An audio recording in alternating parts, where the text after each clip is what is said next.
वो कौम जो आज से हजारों साल पहले खलाई रास्तों का इल्म रखती थी। अस्सलाम वालेकुम दोस्तों, आज इंसान टेक्नोलॉजी और तरक्की में बड़ी तेजी से आगे बढ़ रहा है।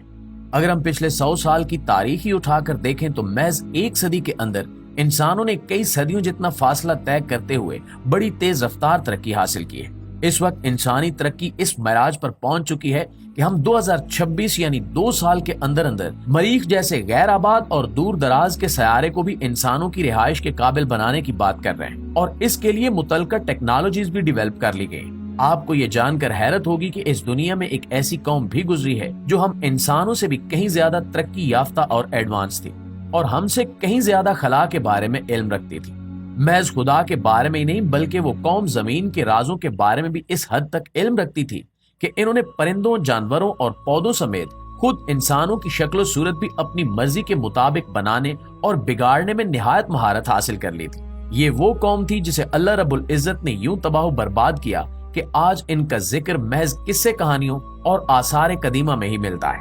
ये कौन सी कौम थी जिसके पास इस कदर इल्म था और इसके बावजूद वो तबाह बर्बाद हो गए? यही हमारी आज की वीडियो का मौजू है। नाज़रीन गिरामी, अगर हम ईसाइयों की मजहबी किताब बाइबल के अहदनामा कदीम यानी हजरत मूसा अलैहिस्सलाम और उनसे पहले के पैगंबरों के बारे में पढ़ें और इसके बाद हम हजरत इदरीस अलैहिस्सलाम के एक सहाबी की लिखी हुई किताब द बुक ऑफ अनूह का मुताला करें तो हमें चंद निहायत हैरान कुन चीजें देखने को मिलती हैं। हजरत इदरीस अलैहिस्सलाम के सहाबी की लिखी हुई इस किताब में एक ऐसी कौम का जिक्र है जिन्होंने इंसानी जिस्म की महदूदियत को भांपते हुए अपने आप को निहायत अजीबो गरीब अंदाज से डेवलप कर लिया था। हम जानते हैं कि इंसानी जिस्म एक हद तक ही सख्त काम कर सकता है या एक निहायत ही महदूद दायरे में मुख्तलिफ काम सरअंजाम दे सकता है, जबकि दूसरी जानिब मुख्तलिफ अकसाम के परिंदे और जानवर बहुत सारी सलाहियतों में इंसानों से आगे हैं।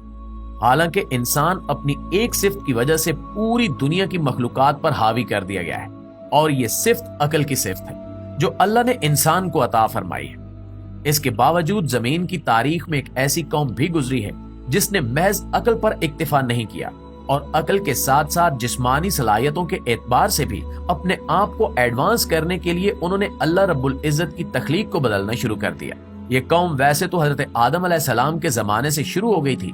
लेकिन तादाद में कम होने के बायस ये लोग ढके छुपे अंदाज में अपना काम किया करते थे। असल में ये वो लोग थे जो अल्लाह की जात पर ईमान नहीं रखते थे या शिर्क जैसी बीमारी में मुब्तला होकर आहिस्ता आहिस्ता अल्लाह की जात पर यकीन ही खो बैठे थे।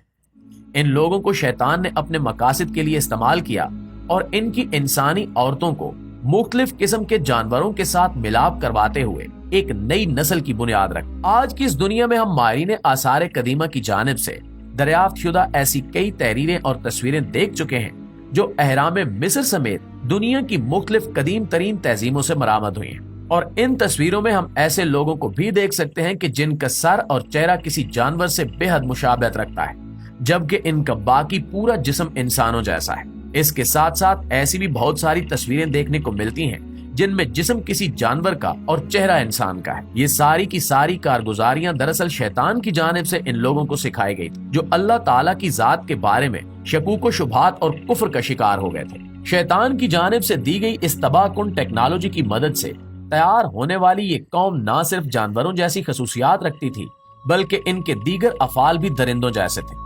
ये लोग इंसानी ताकत के मुकाबले में बेहद बड़े हुए थे और बुलंदो बाला कदो कामत के साथ खौफनाक हद तक जिस्मानी ताकत भी रखते थे। जब इन लोगों की चीरा दस्तियां अपने अरूज पर पहुंची तो वो दौर हजरत नूह अलैहिस्सलाम का दौर था जिसका जिक्र बुक ऑफ अनूह में भी मिलता है। कदीम मिस्री लिटरेचर जो मुख्तलिफ आसार कदीमा की वेबसाइट से दरियाफ्त हुआ, इसकी मदद से आज हम ये जानते हैं कि कदीम मिस्री बाशिंदे ऐसे ही लोगों की पूजा करने के आदी थे और उन्हें अपना देवता मानते थे जिनकी शक्ल सूरत किसी जानवर जैसी थी और उनका जिस्म इंसानी होता था। इसके साथ साथ ये लोग खलाई राजों पर भी बेहद दस्तरस रखते थे, जैसा कि कुरान करीम में शयातीन के लिए मज़कूर है कि ये आसमान में फरिश्तों की बातें सुनने के लिए जासूसी किया करते थे। यही वजह है कि ये मुख्तलिफ पोर्टल्स के जरिए जमीन से दूसरे सयारों पर भी जाया करते थे और इनकी इसी खसूसियात की वजह से आम इंसानी बाशिंदे इन्हें देवता समझने पर मजबूर हो जाते थे, जिनमें अक्सरियत ऐसे लोगों की होती थी जो अल्लाह के साथ किसी भी अंदाज में शिर्क में मुब्तला होते थे। इनका ईमान अल्लाह पर कमजोर हो चुका होता تو یہ بڑی آسانی سے شیطانی جال کا شکار ہو جاتے۔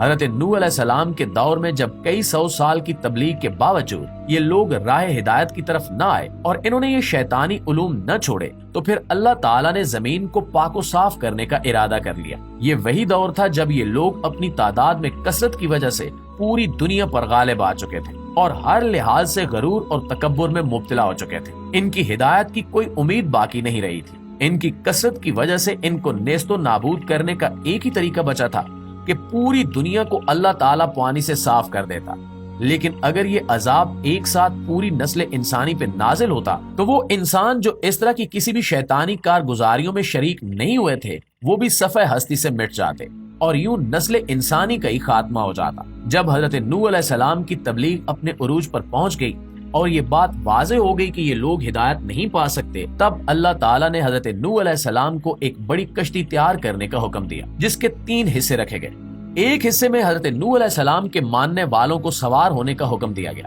جبکہ ایک حصے میں ان تمام جانوروں کے جوڑے سوار کیے جانے تھے جو اس شیطانی جینیٹک انجینئرنگ سے محفوظ رہے تھے،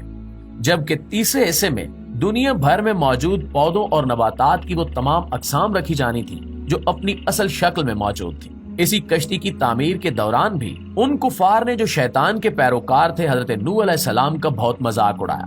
لیکن جب اللہ کا وعدہ نزدیک آیا تو یہی لوگ بے حد دہشت زدہ ہو گئے اور پناہ مانگنے لگے۔ یوں اللہ تعالیٰ نے پوری کی پوری زمین کو ان لوگوں کے وجود سے پاک صاف کر دیا اور اپنے پیارے بندوں کو اس کشتی کے ذریعے اس سیلاب سے بچا لیا تاکہ ان کے ذریعے زمین پر زندگی کا ایک نیا دور شروع ہو سکے۔ ناظرین، اس ساری تفصیل کے بعد اگر آپ آج کے موجودہ دور کی جانب دیکھیں تو بھلے ہی انسان کے پاس ابھی تک ایسی ٹیکنالوجی نہیں آئی کہ جس کی مدد سے وہ جینیٹک انجینئرنگ کرتے ہوئے انسانوں میں جانوروں کی صفات پیدا کر سکے، لیکن اس کے باوجود اب بھی ایسے بے شمار لوگ موجود ہیں جو اپنے چہروں کو کسی نہ کسی جانور کی شکل میں ڈھالنے کا عزم رکھتے ہیں، اور بہت سارے لوگ اس پر عمل بھی کر چکے ہیں۔ پلاسٹک سرجری کے علم کو استعمال کرتے ہوئے ایسی بے شمار مثالیں اس وقت پوری دنیا میں موجود ہیں جن میں مختلف لوگوں نے اپنے چہروں کو کتے یا بلی یا اپنے پسندیدہ جانور کی شکل میں تبدیل کروا لیا ہے۔ اس تبدیلی سے بھلے ہی انسانوں میں ان جانوروں کی صفات پیدا نہ ہوتی ہوں،